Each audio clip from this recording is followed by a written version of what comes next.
हर साल 14 फरवरी को दुनिया भर में लोग प्रेम का उत्सव मनाते हैं।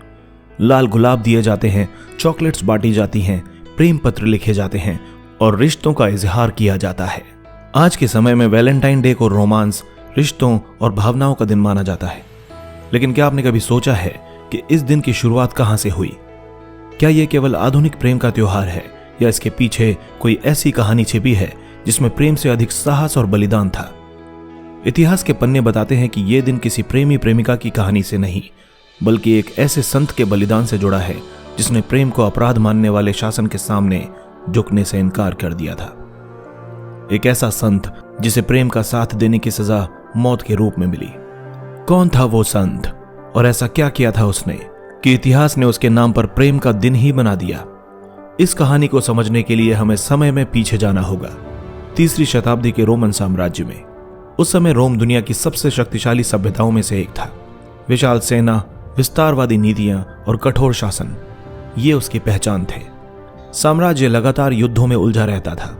सीमाएं बढ़ाने और सत्ता मजबूत रखने के लिए सैनिकों की भूमिका सबसे महत्वपूर्ण मानी जाती थी। राज्य का मानना था कि सैनिक केवल युद्ध के लिए जिएं, उनका जीवन, उनकी भावनाएं, यहां तक कि उनके व्यक्तिगत निर्णय भी साम्राज्य के निर्णय में होने चाहिए। उसी समय ईसाई धर्म भी धीरे धीरे फैल रहा था। प्रेम, करुणा और विवाह जैसी मान्यताएं समाज में अपनी जगह बना रही थी, लेकिन हर विचार सत्ता को स्वीकार नहीं था और यहीं टकराव की शुरुआत हुई, राज्य के कठोर नियमों और व्यक्तिगत जीवन के अधिकारों के बीच। लेकिन आखिर ऐसा कौन सा निर्णय लिया गया जिसने प्रेम को ही अपराध बना दिया? रोम के सिंहासन पर उस समय शासन कर रहा था सम्राट क्लॉडियस II। वो एक महत्वाकांक्षी और युद्धप्रिय शासक माना जाता था। उसका विश्वास था कि साम्राज्य की शक्ति उसकी सेना में बसती है और सेना की शक्ति सैनिकों की निष्ठा में। सम्राट ने यह मान लिया कि विवाह सैनिकों को कमजोर बना देता है। परिवार, प्रेम और भावनाएं, ये सब उन्हें युद्ध से विचलित कर देती हैं। एक विवाहित सैनिक अपने जीवन को दांव पर लगाने से पहले परिवार के बारे में सोचता है, जबकि अविवाहित सैनिक अधिक निडर लड़ता है। इसी सोच के चलते उसने एक कठोर आदेश जारी किया। सैनिकों की शादियों पर प्रतिबंध लगा दिया। प्रेम और विवाह को व्यक्तिगत अधिकार नहीं, बल्कि राज्य के विरुद्ध एक कमजोरी माना गया। अब प्रेम केवल भावना नहीं रहा, वो अपराध बन गया। लेकिन इतिहास गवाह है, जहां प्रेम पर पहरा लगाया जाता है, वहीं विद्रोह जन्म लेता है। सेंट वैलेंटाइन, वो संत जिन्होंने प्रेम को अपराध नहीं माना। सम्राट क्लॉडियस II का आदेश पूरे रोम पर लागू हो चुका था। सैनिकों की शादियां रुक गई थीं। प्रेम करने वाले जोड़े भय में जी रहे थे। विवाह अब उत्सव नहीं, बल्कि जोखिम बन चुका था। इसी समय इतिहास के मंच पर प्रवेश होता है एक ऐसे व्यक्ति का जिसका नाम था सेंट वैलेंटाइन। वैलेंटाइन एक ईसाई संत और पादरी थे। उनके लिए विवाह केवल सामाजिक अनुबंध नहीं, बल्कि ईश्वर द्वारा स्थापित पवित्र बंधन था। वे मानते थे कि प्रेम और आस्था को किसी भी शासन के आदेश से रोका नहीं जा सकता। जब उन्होंने देखा कि प्रेमियों को केवल इसलिए अलग किया जा रहा है क्योंकि वे सैनिक हैं, तो उन्होंने इस आदेश को अन्याय माना।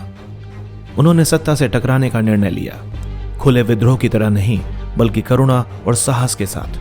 वैलेंटाइन ने वो कदम उठाए जो उस समय के कानून के विरुद्ध थे।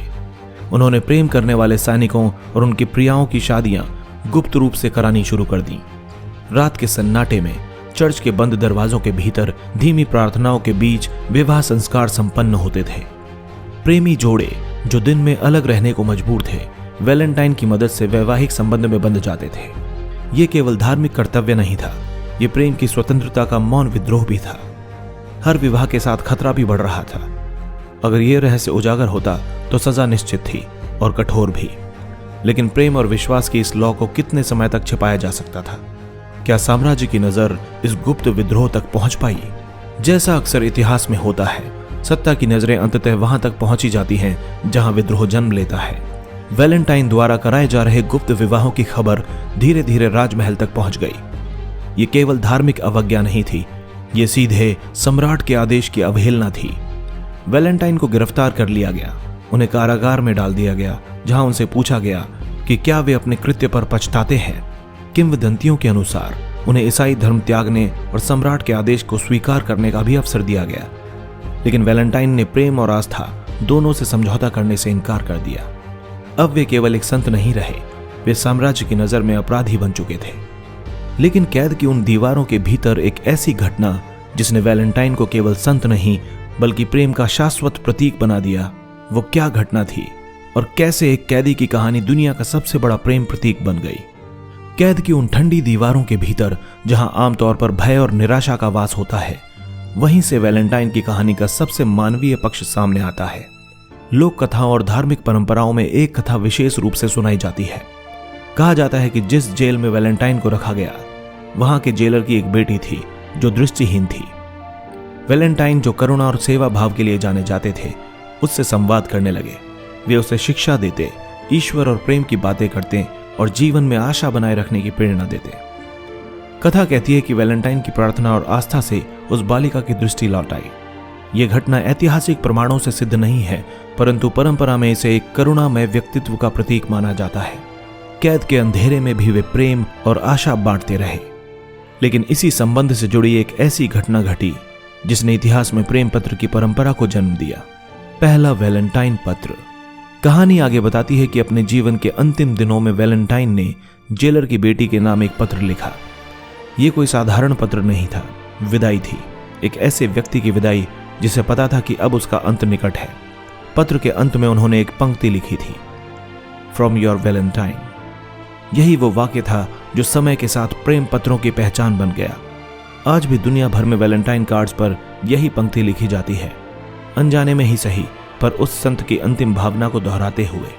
अब वैलेंटाइन केवल एक संत नहीं रहे, वे प्रेम, करुणा और समर्पण के प्रतीक बन चुके थे। लेकिन सत्ता की दृष्टि में उनका अपराध क्षम्य नहीं था। तो प्रश्न उठता है, उस संत का अंत कैसे हुआ जिसने प्रेम को कानून से ऊपर रखा? अंततः वो दिन आ ही गया जब वैलेंटाइन को उनके कृत्यों की अंतिम सजा सुनाई गई। परंपरागत मान्यता के अनुसार 14 फरवरी को उन्हें मृत्यु दंड दिया गया। सजा थी शिरच्छेद। उनकी मृत्यु केवल एक व्यक्ति का अंत नहीं थी, वो प्रेम और आस्था के लिए दिए गए बलिदान का प्रतीक बन गई। समय बीतता गया, साम्राज्य बदले, लेकिन उस संत की स्मृति जीवित रही और धीरे धीरे 14 फरवरी एक बलिदान दिवस से प्रेम दिवस में बदल गया। सेंट वैलेंटाइन की मृत्यु के बाद उनकी कहानी केवल एक स्थानीय धार्मिक स्मृति बनकर नहीं रह गई।